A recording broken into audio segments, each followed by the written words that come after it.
चलिए आज हम समझते हैं टाइप ऑफ मैट्रिक्स को, जिसे हिंदी में अव्यूह का प्रकार कहते हैं।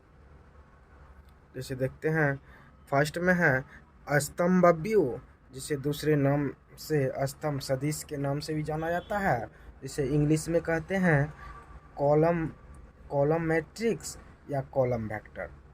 चलिए समझते हैं, जिसमें केवल एक स्तंभ हो वह स्तंभ मैट्रिक्स कहा जाता है। जैसे देखिए, हमारे पास एक मैट्रिक्स है जिसमें सिर्फ क्या है, दो एक अंक है। जो देखिए इसमें रो कितना है, रो मतलब पंक्ति कितना है, एक। और कॉलम कितना है, कॉलम मतलब स्तंभ कितना है, एक। इसलिए इसका क्या हो गया, कोटि 1 by 1। तो देखिए इसमें देखिए एक स्तंभ हुआ, इसीलिए इसको स्तंभ अव्यूह कहेंगे। फिर इसमें भी देखिए, देखिए पंक्ति, देखिए एक दो पंक्ति हो गया और एक स्तंभ, देखिए स्तंभ ये एक हो गया, इसीलिए इसका जो है कोटि क्या होगा, 2:1। यह हो गया कोटि। इसमें देखिए इसमें भी एक स्तंभ है, इसीलिए इसे स्तंभ मैट्रिक्स कहेंगे। चलिए तीसरा देखते हैं। जैसे देखिए इसमें देखिए एक पंक्ति, दो पंक्ति, तीन पंक्ति, जिसे इंग्लिश में रो कहते हैं। 3 गो रो हो गया। और कॉलम, देखिए कॉलम एक है, इसमें भी कॉलम एक है, इसलिए इसे भी स्तंभ अव्यूह कहेंगे। देखिए इसमें देखिए रो कितना है, पंक्ति 1 2 3 4, 4 पंक्ति हो गया।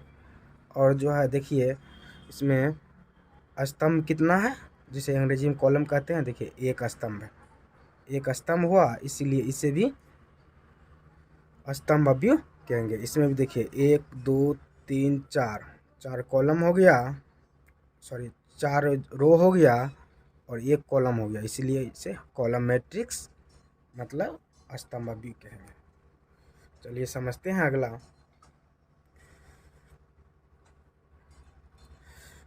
क्वेश्चन हमारे पास है पंक्ति अव्यूह।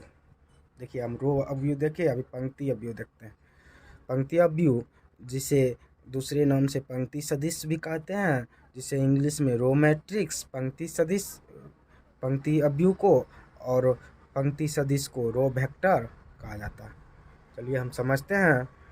जैसे देखिए इसमें केवल एक, इसमें क्या है, इसमें केवल एक पंक्ति हो, उसे पंक्ति अव्यूह कहते हैं। जिसमें सिर्फ एक पंक्ति हो, देखिए जिसमें सिर्फ एक रो था सॉरी, जिसमें सिर्फ एक स्तंभ था, उसे एक स्तंभ अव्यूह के है। जिसमें सिर्फ एक पंक्ति रहेगा, उसे पंक्ति अव्यूह कहेंगे। देखिए इसमें पंक्ति कितना है, एक लिखेंगे, पंक्ति को पहले लिखा जाता है कोटि में, इंटू स्तंभ कितना, 1 1 by n। देखिए पंक्ति कितना हुआ, एक, इसीलिए पंक्ति अव्यूह इसको कहेंगे। इसमें देखिए पंक्ति कितना है, इसको देखते हैं। जैसे देखिए पंक्ति ही हो गया, एक पंक्ति है, और जो है देखिए स्तंभ कितना है, देखिए 1 हो गया, 2 हो गया, 3 स्तंभ है।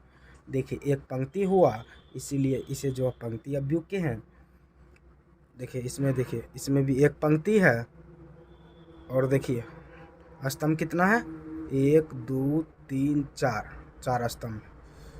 इसमें भी एक पंक्ति हुआ, इसीलिए इसे भी पंक्ति अव्यूह कहेंगे। सेम देखिए इसमें भी एक पंक्ति है, और देखिए स्तंभ कितना है, 1 2 3 4। इसको कोटि क्या लिखेंगे, 1:4। एक देखिए पंक्ति हुआ, इसीलिए इसे पंक्ति अव्यूह कहेंगे। देखिए इसे जो है व्यापक रूप में इस प्रकार लिखा जाएगा। जैसे ए एक मैट्रिक्स है जो AIJ के फॉर्म में है, रूप में है। I मतलब हो गया रो और J मतलब हो गया कॉलम। जो है 1:n, मतलब 1 हो गया कि हमेशा जो है पंक्ति की संख्या 1 होगा, और रो की संख्या, सॉरी पंक्ति की संख्या जो है 1 होगा, जिसे इंग्लिश में रो कहते हैं, और कॉलम की संख्या कुछ भी हो सकता है, n मतलब कुछ भी, 1 2 3 कुछ भी हो सकता है। 1 इंटू n कोटि पंक्ति अवयव कहलाता है। समझ गए? चलिए अगला देखते हैं वर्ग अवयव, जिसे अंग्रेजी में स्क्वायर मैट्रिक्स कहा जाता है। देखिए वर्ग अवयव की इंग्लिश में स्क्वायर मैट्रिक्स कहा जाता है। समझते हैं, जिसमें स्तंभ तथा पंक्ति की संख्या समान हो उसे वर्ग अवयव कहते हैं। देखिए समझते हैं एग्जांपल में, मैं पहला दिया हुआ है मैट्रिक्स ए, जिसमें देखिए स्तंभ कितना है, पंक्ति कितना है 1, स्तंभ कितना है 1, 1/1, दोनों बराबर हो गया, इसीलिए उसे वर्ग अवयव कहेंगे। इसमें देखिए पंक्ति कितना है 1 2, 2 पंक्ति हो गया, स्तंभ कितना है 1 2, 2 स्तंभ हो गया, इसीलिए जो है इसको वर्ग अवयव कहेंगे, क्योंकि पंक्ति और स्तंभ की संख्या बराबर है। चलिए तीसरा देखते हैं एग्जांपल, जैसे देखिए फर्स्ट पंक्ति, सेकेंड पंक्ति, थर्ड पंक्ति, क्या पंक्ति हो गया 3।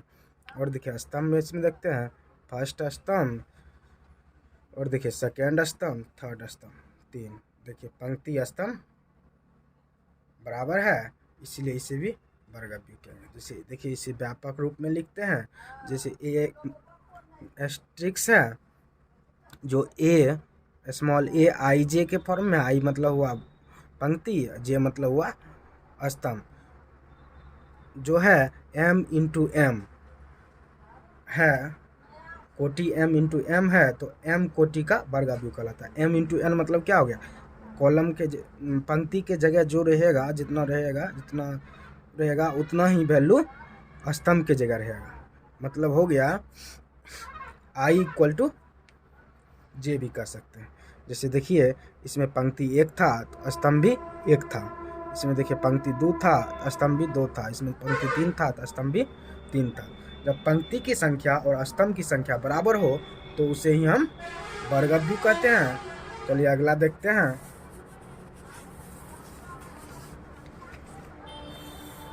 अगला देखिए हमारे पास है विकर्ण अवयव। समझते हैं,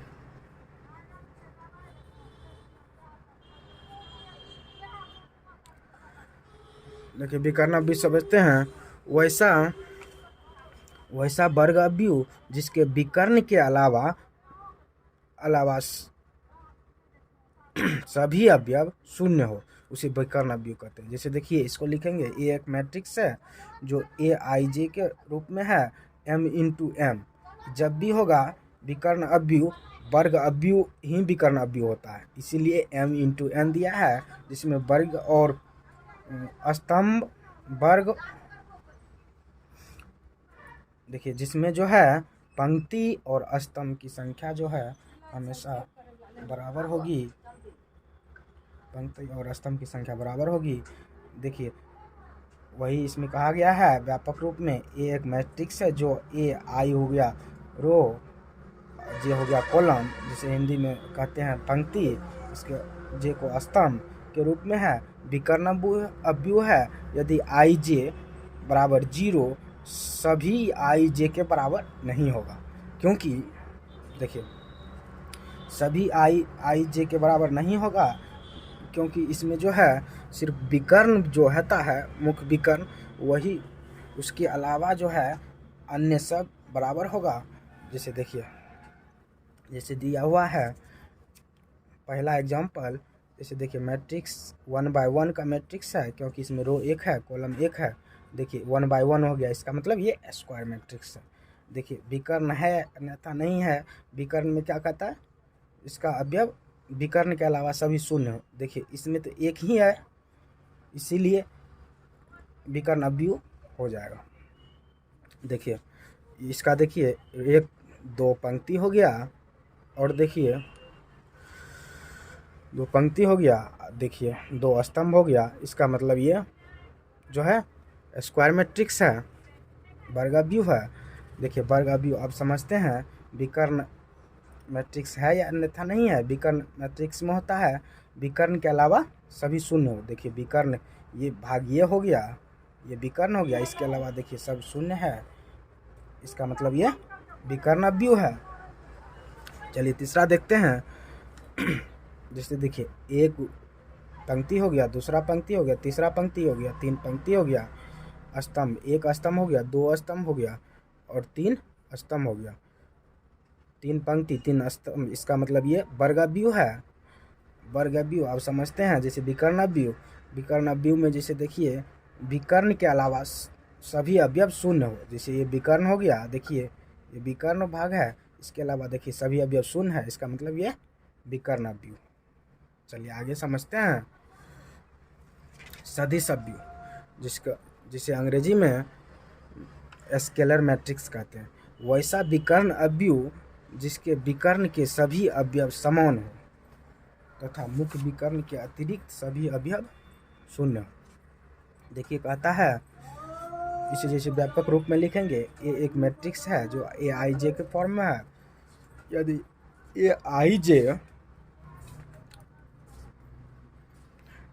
Aij के मतलब हो गया विकर्ण का जो भाग होगा वो कह रहा है सभी अवयव, विकर्ण के सभी अवयव समान हो, मतलब I बराबर J होगा सिर्फ विकर्ण के लिए। और ये देखिए उसके अलावा जीरो जहाँ भी होगा I not equal to J, मतलब कह रहा है जीरो जो होगा सभी जो है रो सभी मैट्रिक्स के बराबर नहीं होगा। सॉरी, सभी रो जो है सभी कॉलम के बराबर नहीं होगा, क्योंकि सिर्फ जो है कह रहा है विकर्ण का अवयव समान है, इसीलिए जो है जीरो हर एक जगह नहीं होगा, और जो है इसीलिए सभी पंक्ति सभी वर्ग के बराबर नहीं होगा। चलिए समझते हैं हम, देखिए एग्जाम्पल के रूप में समझते हैं इसको। जैसे देखिए ये एक मैट्रिक्स है, ये तो 1 बाय 1 का है। चलिए इसमें तो देखिए ये देखिए फर्स्ट रो सेकेंड रो, मतलब फर्स्ट पंक्ति सेकेंड पंक्ति को पहले लिखेंगे। देखिए column, first column second column, जैसे हिंदी में कहेंगे फर्स्ट स्तंभ सेकेंड स्तंभ। देखिए ये स्क्वायर मैट्रिक्स हो गया। और देखिए इसमें समझते हैं, जैसे देखिए सब कुछ समझ जाएंगे इसमें। स्क्वायर मैट्रिक्स समझ गए, क्योंकि इसमें देखिए 2 रो है 2 कॉलम है, इसीलिए स्क्वायर मैट्रिक्स हो गया। जैसे देखिए इसमें समझते हैं विकर्ण अव्यूह, विकर्ण मतलब क्या होता है, विकर्ण के अलावा सभी शून्य हो। देखिए विकर्ण भाग ये है, इसके अलावा सभी शून्य है, इसलिए ये विकर्ण अव्यूह भी हो गया। जैसे देखिए उसके बाद अदिश अव्यूह, अदिश अव्यूह में कहता है विकर्ण की अवयव समान हो तथा उसके अलावा सभी अवयव जीरो हो। देखिए विकर्ण के अवयव समान है, उसके अलावा सभी जीरो है, इसीलिए देखिए ये जो है हमारा वर्ग अव्यूह विकर्ण अव्यूह के साथ सदिश अव्यूह भी है। चलिए इस क्वेश्चन के अंतर्गत हम तीनों को समझ गए। चलिए देखिए इसको देखते हैं। फर्स्ट देखिए फर्स्ट रो हो गया, सेकेंड रो हो गया, थर्ड रो हो गया, first column second column third column, मतलब 3 रो 3 कॉलम। इसका मतलब ही देखिए 3 रो 3 कॉलम, इसका मतलब देखिए रो कॉलम बराबर है, तो इसका मतलब हो गया ये वर्ग अव्यूह है। और देखिए विकर्ण अव्यूह में हम जानते हैं कि है जब विकर्ण के अलावा सभी अवयव शून्य हो। देखिए ये विकर्ण है, इसके अलावा सभी शून्य है, इसलिए ये वर्ग अव्यूह है, साथ ही विकर्ण अव्यूह भी है। अब समझते हैं सदिश अव्यूह, अदिश अव्यूह है कि नहीं। अदिश अव्यूह में कहता है जिसके विकर्ण के सभी अवयव समान हो तथा उसके अलावा और अतिरिक्त अवयव जो है जीरो हो। देखिए विकर्ण के सभी अवयव समान है, उसके अलावा जीरो है, इसीलिए जो है ये अदिश अव्यूह हो गया। ये जो है वर्ग अव्यूह भी हो गया, और जो है विकर्ण अव्यूह भी हो गया, और अदिश अव्यूह भी हो गया। चलिए आगे समझते हैं। इकाई अव्यूह या तत्समक अव्यूह। देखिए इकाई अव्यूह को इंग्लिश में यूनिट मैट्रिक्स कहते हैं, तत्समक अव्यूह को आइडेंटिटी मैट्रिक्स कहते हैं। चलिए हम समझते हैं। जैसे देखिए हमारे पास है वैसा वर्ग अव्यूह, देखिए वैसा वर्ग अव्यूह जिसके विकर्ण के सभी अवयव 1 हो तथा शेष अन्य अवयव शून्य। देखिए जैसे इसे व्यापक रूप में लिखेंगे, ये एक मैट्रिक्स है जो Aij के रूप में है। I मतलब हो गया रो, J मतलब हो गया कॉलम, M × N मतलब वर्ग अव्यूह। समझिए m इंटू n, जब वर्ग और जो है जैसे देखिए पंक्ति और स्तंभ की संख्या जहाँ भी बराबर होगा वो तो स्क्वायर मैट्रिक्स होगा। यहाँ देखिए बराबर है, इसका मतलब ये स्क्वायर मैट्रिक्स है। देखिए इकाई अवयव के लिए देखिए कहता है ये आई जे हो 1 होगा, क्या कहता है 1 होगा यदि आई बराबर जे। देखिए कह रहा है आई जो है कॉलम